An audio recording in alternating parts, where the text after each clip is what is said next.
Dr. Kelly, it's always good to have you here. Oh yeah, it's always great fun. I This is love definitely being fun. on this show. We always have such a big time. Yes, we do. We definitely do. And today we're going to talk about something that a lot of people are interested in. Oh, yeah. Seed saving. Yep. Right? So what do we Yep. need to start with that?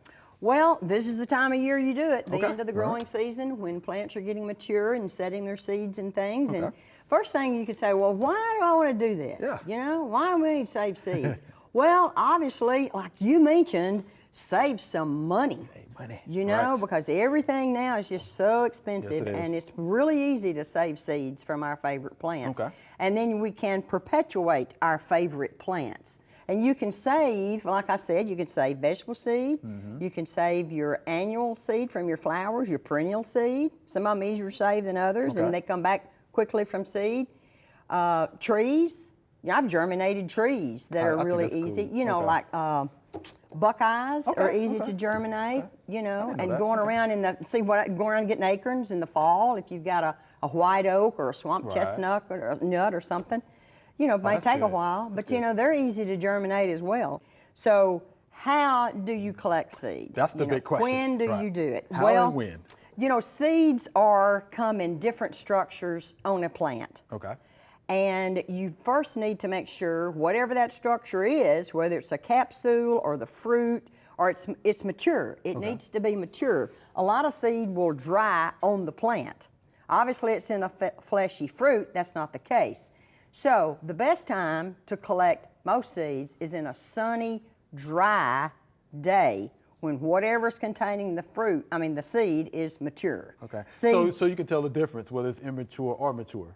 yeah, you So, can, okay, you right. know, and like I said, make sure, like, for example, you Okay. want to collect tomato seed. Okay. All right. So make sure your tomato is good and ripe.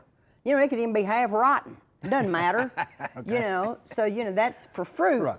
It doesn't matter that it needs to be at the peak of maturity or on the downside. Got it, got You it. don't want to get it green Okay. because the seeds are not mature in that fruit Good. and they're not going to germinate. Good point. Now, some of the other, you know, like flower heads of our like zinnias and marigolds and things, you know, you can tell when they're dry and crispy. Okay. Or if they're in a capsule, you know, they can be dry and crispy. And I've got some examples of things, and I can show you that. Well, I have Texas Star hibiscus, and they come within a capsule. So, see, you would have to break that open, and the seed will just fall out. I see it. How about that? And then the marigolds, you know, that's good and dry. So you just pull that apart. Actually, the seed are these little black things, and you can just go overdo it with these marigolds. Look here, I got a pile of them.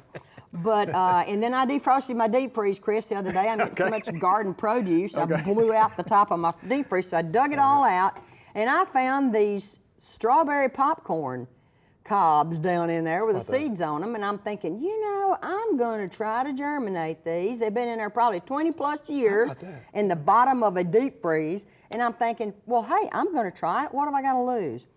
And then, like I talked about the heirloom varieties, this is a Rockford cantaloupe that belonged to, the seed came from my daughter-in-law's great-grandfather. This is the seed from the fruit, and they've kept it in the family.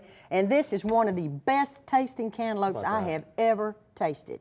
Wow. Okay. And so we do want to keep, you know, perpetuating Sure. that because it's got such good flavor. Good. So anyway, let's see what I've missed. Okay, you're gathering mature seed. Like in tomatoes and watermelons and cantaloupes that are fleshy, you know, you wash the seed and dry it completely. You got to get it out of the fruit, obviously.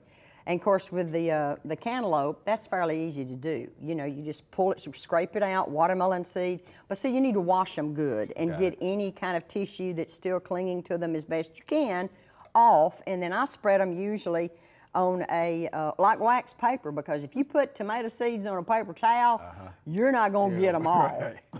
So I use like wax paper or just a plate, you know, like a plastic plate or a paper plate or something. Smart. And then spread them out and then let them completely dry. And then let them dry some more. Because the bane of storing seed is moisture. You want the moisture to be, you know, pretty much the seed totally dry. Because if you put them in a moist place, the seed is not going to be viable as long. Okay. And the best place would be in a dry, dark place. And I like to use glass containers because I can tighten them down and they have a structured shape. I don't really like using the Ziploc bags because they can break open, you know, but I have a lot of seed. I kind of go that way. Sure. And I store my seed in the refrigerator or the freezer. Or some of it I just keep around the house in a box, you know. So as long as it's cool, dark, and dry, I think you'll be good. Cool, dark, and dry. Got it. Yeah, you know, so. But let's see, airtight container, obviously. Label so you your got the seed. label. Yep. You got to put the label on there because you may think you're going to remember, but I can guarantee you won't. And I put the year, I put the variety, you know, and then I put the year, and I even put the month, I think, on that one. Yeah, September. Yeah. So, like again, you can make sure that there's no moisture in there, and the way that I do it. You know, we get these little silica packets, my little silica packets out here. So I'm gonna put them right there, and so we can look at those. But this came in dog food treats. This came in a shoebox, and these came in some of my pills, my pill bottles. So we have a lot of these, you know, that run through the house. So I save all of those, and then I use them to put in my seed containers. You know, to take absorb the moisture. And I read you could use something like powdered milk, but that's kind of messy. So I usually just save all of these little dudes, and that helps. You know, that helps kind of control the moisture. Would have never thought about that. Yeah. Well, I mean, recycling. You think about that. You know, take care of the planet and recycle. You know, throw those in the garbage. You know. It makes sense. Yeah, and you can just use them for I don't know how long. You know, but. I want to mention, you know, we talk about viability of seed and storage and longevity. There are lists online that list like vegetables like beans and peas and lettuce and radish seed, and then it will tell you under good storage conditions, dry, cool place, how long those seed typically can be viable. So that's a good thing to know. You know, I mean, you got your year on there, and you like 5 years from now, and it's lettuce seed, you're going, oh man, that stuff's probably no good. Yeah, it's not going to germinate. You know, so that kind of helps you, gives you like a range. And I looked up because I thought, well, you know, seeds is so interesting. You know, you hear about people discovering these old seeds and things, and all the glaciers are melting, and we got all these seeds coming up, and you thinking, well, what is the oldest seed that's ever successfully been germinated? Well, I looked that up, and it was a Judean date palm that was extinct more than 500 years ago. And they found the seed in Herod's palace site on Masala.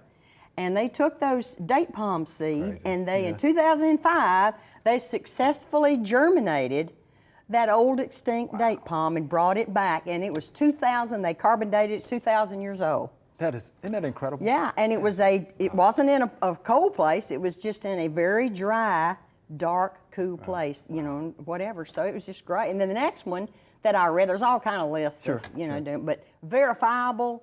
The second one was a lotus, a lotus seed that they found in a dry lake bed in China, and it was 1,300 years old. 1,300 years old. Yeah, That can is you imagine? Incredible. And Dr. Kelly, we got to wrap it up. Oh, okay, Seed sorry. swap. Yeah, can you seed tell swap. us Yeah. about Well, seed you swap? know, when you gather your seeds, you know, obviously I got like what 5 million marigold seed here. So if you think, well, I want to, you know, you were raised to not waste anything, right? Right. We're in that generation. You don't waste. So you might want to just have a seed swap with your friends. You know, just say, hey, I got like 5 pounds of marigold seed, and they got like 10 pounds of peas. Okay, let's swap it up. So that way you're helping each other out, you're perpetuating good things, and you know, you're taking care of carrying on good good varieties of things. So a seed swap would be something to take care of a lot of stuff. Yeah, Master Gardeners talk about that all the time. Oh yeah, Thank that's you, Dr. fun. Kelly, this is good stuff. Good stuff. Thank you much. Appreciate you being here. You're welcome. All right. Thanks for watching the video. I hope you enjoyed it. To find out more information on this topic, just click on the familyplotgarden.com link in the description.